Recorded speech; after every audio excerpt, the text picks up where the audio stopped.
Alright, so today's project, now that we've been able to stop mowing the yard for the year, I'm going to clean the decks.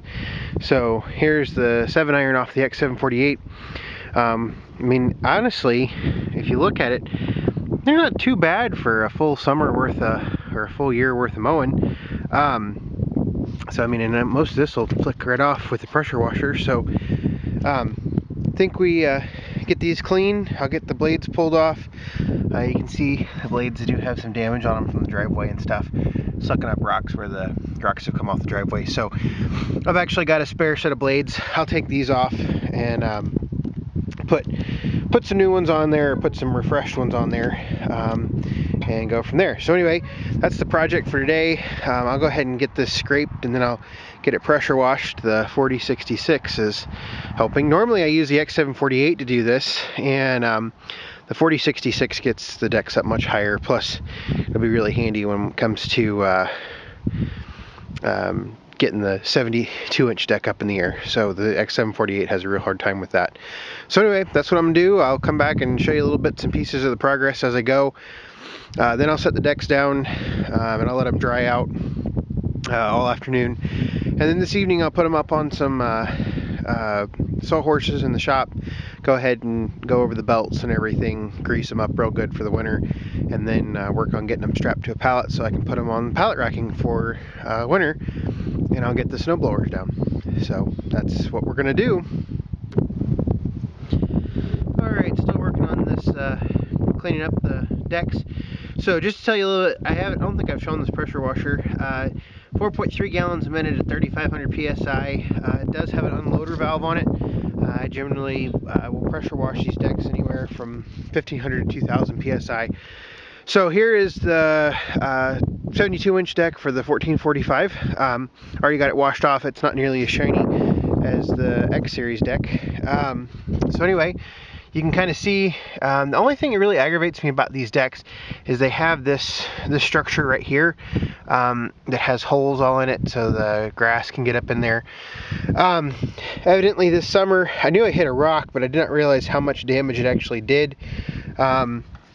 So this is dented right there, if you can see that. It's a pretty substantial amount of steel that was hit.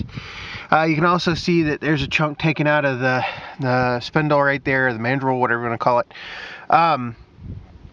I think I saw some other damage somewhere else. Some of this deck's really kind of starting to show its age. It's a 2008. I mean, the 1445 has 2,200 hours on it, so I'm sure this deck has 1,500 plus hours on it. But overall, it's still in usable shape. I need to replace the front casters. I do need to do that at some point in time, or I just need to get a new deck. So anyway, that's this deck. And then you got that deck over there. That's the 7-iron. I should have taken a picture, or should have taken a video of when I finished it. It's nice and clean underneath. You can still see the paint and everything. This deck was by far the dirtiest because it's used the most. So that's cleaning up decks. Now I'm going to put them on a pallet. Well, actually, first I'm going to let it dry all afternoon in the nice breeze we have, even though it's only like 45 degrees outside. I'm going to let them dry this afternoon, and then this evening I'll put them on like I said, I'll put them on sawhorses and do some maintenance to them. I actually got to think about it. I was pressure washing. I'm not going to change the blades before we head into fall. I'll grease it and everything. But in the spring, because we have a dirt driveway, everything for the driveway gets pushed up into the grass and everything. So we're going to leave the blades on there.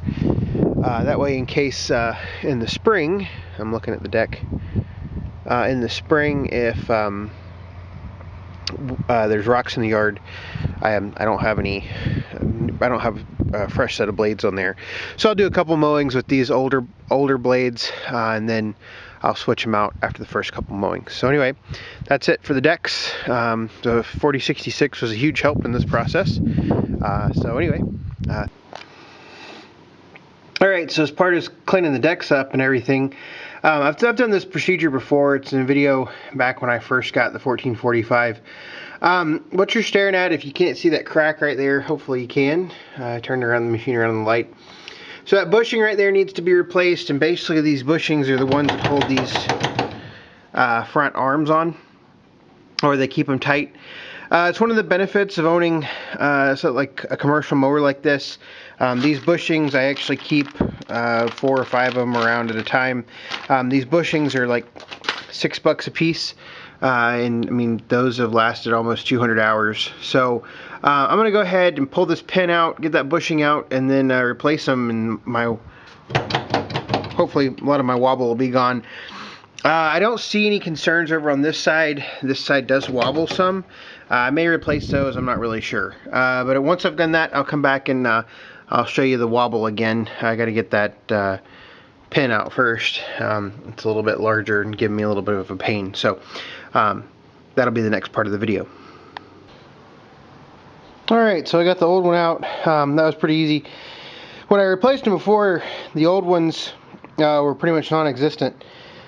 This one you can see there's actually 2 cracks. That's just where the stress of riding on the metal is causing the outside to crack. This one was actually a little bit of a pain to get out. The new ones went in just fine. So what I'll do is, I forgot I had to take the tire off, so that took me a little while to get the air compressor up and everything. If you can remember, if you followed the 1445 back, probably April or May, I think, we replaced this line right here. And I think everything looks pretty good. This is all still messed up from that, so I need to eventually come back and get all that cleaned up. That way it doesn't look quite so bad. But I don't see anything that is too terribly concerning on the 1445, so I will get this back together and we should be good to go. Alright, well there they are, stacked up for the winter. It was actually a bit of a challenge getting up there, because you can see on the pallet racking there, it's almost not tall enough for both decks to stack on top of one another. I tried to stack them on top of one another somewhat level. They just didn't want to do that, so I've got them strapped down and everything should be fine for winter. At the same time, went ahead and got everything down and got the snowblower on the front of the 1445. Tried it all out. Got the cab sides. I decided I'm going to go ahead and tape up the entire side of the cab this winter. That way, when I'm blowing snow, if I use the 1445 to blow snow, the cab sides don't come off. So anyway, that's it for this video. Shouldn't be too long, hopefully. So thanks for watching, and I'll keep doing the round fender videos as I have time.